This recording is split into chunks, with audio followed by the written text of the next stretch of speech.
Dado que el vector v tiene una x, un componente de -4, un componente y de 1 y un componente z de 6 con el punto inicial es 3, 4, 2 y se le pide que encuentre el punto terminal. Primero echemos un vistazo, mira esto gráficamente. El vector azul es el vector v injerto en posición estándar con el punto inicial del origen. Déjame continuar y hacer una pausa en esto. Pero también nos dicen vector v tiene un valor inicial de 0,342, que es este punto verde. Así que se nos pide que encontremos el punto terminal del vector con el punto inicial en este punto verde aquí, que es equivalente al vector azul. Volviendo a nuestro trabajo, dejemos que el punto inicial del vector v sea el punto A, que es el orden triple 3, 4, 2. Dejemos que el punto terminal señale del vector v sea el punto B.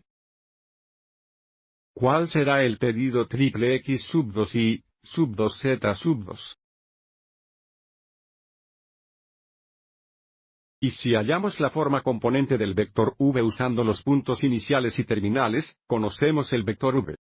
Debe tener un componente x de x menos 2 menos 3. Un componente y de y menos 2 menos 4. Y el componente z de z menos 2 menos 2. Y dado que tenemos el vector v y la forma del componente, sabemos que la componente x es menos 4. El componente y es 1 positivo y el componente z es 6 positivo. El y indica que x menos 2 menos 3 debe ser igual a menos 4. Y menos 2 menos 4 debe ser igual a 1 positivo, y z menos 2 debe ser igual a 6 positivo. Y ahora resolvemos las tres ecuaciones para resolver x menos que 2, sumamos 3 a ambos lados. Menos 4 más 3 es menos 1, lo que nos da x menos 2 igual a menos 1. Resolviendo y sub 2, sumamos 4 a ambos lados. 1 más 4 son 5 dando usa y menos 2 es igual a 5.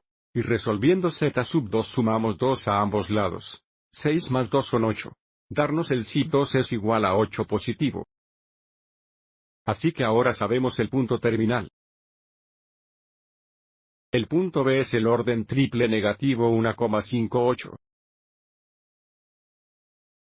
Y volvamos y mira esto gráficamente.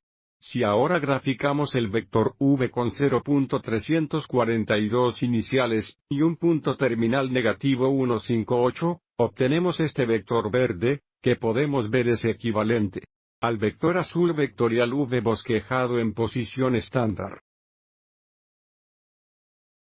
Espero que te haya resultado útil.